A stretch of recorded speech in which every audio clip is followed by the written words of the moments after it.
Is this thing on? I'm looking at this sun. Good afternoon, everybody. Chooching on a Tuesday afternoon, and I made a hell of a discovery today, and that is this: when you move into a neighborhood, guys, do not friggin' move in behind a Vietnamese store. I mean, the smells that are coming out of this garbage system in the back here of the Mekong market are not to be friggin' believed. And I feel sorry for the people that live in that house right there, because the winds come prevailing from the west there, and they blow in that stink out there. And oh my God, what a mofo. Well, I'm up on the Avenue of Love today with Mandy and Georgie, and they're always, it doesn't take long to get, you know, dogs are pretty smart. It doesn't take long to get them trained up and into a certain routine, and now when they see me come back from the gym, you know, it's like walk time, and they're like start to hang around in the bedroom while I'm getting changed and everything, and they get a little more excited, and then all of a sudden when I say, Georgie, walk, he starts barking like crazy. I don't know what we got, the hell we got over here, a bum convention, or I don't know. Bunch of real dicks out there. Anyway, they get so excited, you know, it didn't take long to get them in the habit of being that and loving that afternoon chooches, just the way Wolfie did. It's hard to believe tomorrow will be a week since Wolfie passed on to the great dog biscuit in the sky there. And he's gone, but certainly not forgotten. Kind of a serious topic today, guys. It's not often, you know, I'm usually joking around, but when I see younger transgender girls, and I say younger sort of euphemistically, because you know, in their middle ages, 40, certainly younger than I. Yeah, what a dick. I tell you guys, like you've never seen a pair of big ass double D tits before, right? But when you're younger and you're out there and you decide to what I call cowboy transgender, you're basically blowing off all the counseling and self-medicating. And on top of that, some girls get delusional, and you know, they'll post videos and try to say that, you know, they've got their shit all together. But then they post videos, and you can see it's all a crock of stuff. This is all leading. I don't know where you guys are walking over here, huh? Where are we going? Come on, Georgie, you're all dickered up. Can you get on? Hey, perfect. That's a smart dog. Got himself undickered. You know, everything's all happy-go-lucky, and then you get these uploads that you get a glimpse of the horror and the way that they fucked up their lives.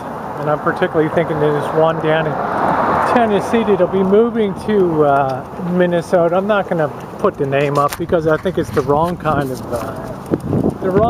promotion. And I finally came to the conclusion that this one is all about promotion, because it's coming from the camera operator field and all that, and uploading on multiple platforms like I do. You know, it's all about promoting, but it sends a real bad message to other girls that think, oh, I can do that too. And you know, in the case of this gal, she listened to the Pied Piper of stupidity from Florida, and moved up to Tennessee for a while. And, you know, probably rah-rah cheerleader. Now's the time to make the move. So this younger one split from her wife and all of her kids. And then yesterday or the day before made the grand announcement that I'm going to be leaving the area, giving herself like totally the excuse that, well, my wife didn't want anything to do with me, so what choice did I have? You know, it's the ultimate act of selfishness, because when you're married and you have kids, your first real duty has to be to those kids. And I'll tell you what, you know, and I have kids, and it took a long time to get the relationship back with these with these kids, but there's no way, no how, no shape, no form I would have walked away from those kids, because you know they'll come back to you one day if they ever do. And the big question is, why did you ever leave us, Dad? I can understand that you believed yourself transgender, but you never got any counseling. You never, you certainly never did stuff the right way. And as a result, when Mom got a little upset because it came out of the blue to her what you were doing, and her immediate reaction is to get the kids away from you and get you out of sight. Well, that's normal. You don't confide in, for better, for worse, for sickness and in health, till death do us part. Well, sometimes we do. We get parted before death, but it's always better to have your spouse on your side in the long run than against her, because right now she controls the keys to the kids and all that kind of stuff. And when you decide to just say, well, I tried for a couple months to get back together with my kids and it's not going to work, honey, unless you're talking about years,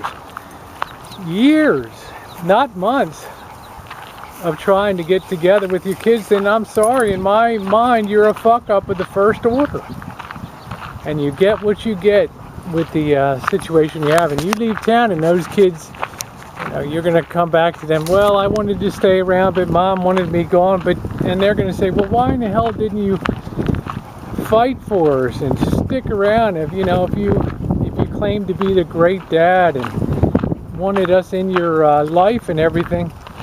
You were so happy to be our dad, and then you just you blow town one day. What are we supposed to think of that? How hard did you fight for us? Well, I tried for a couple months and no good. I tell you guys, you're going to carry that burden forever. And this is how some girls turn into jumpers, okay? And I'm going to tell you what, I see a lot of the older gals on Facebook, and come Father's Day, they posted things on Facebook. They give the long story of how they had the falling out with the kid and they haven't spoken. And the only thing I post to them is, it's not too late to reach out. One day it will be too late to reach out when you're gone or they're gone. And then it will be too late. So sometimes you got to swallow your pride and say, look, I fucked up. And that's the honest God's truth. And, to watch this gal from Tennessee, and now she's going to be moving up to Minnesota and things, and so much of what she says is, a bald-faced lie about changing a gender marker when you haven't even had counseling and doctor care for intervention. And no state in the United States, unless you're carrying a fake little Tennessee driver's license, is not going to change your gender marker just because you walk in and say, hey, guess what? I think I'm female. They're going to want to see a form signed off from the doctor like I had to do, and substantiating paperwork for that stuff. Don't just do that shit on demand. It's absolutely ridiculous. So you can fool other people, but you can't fool everybody.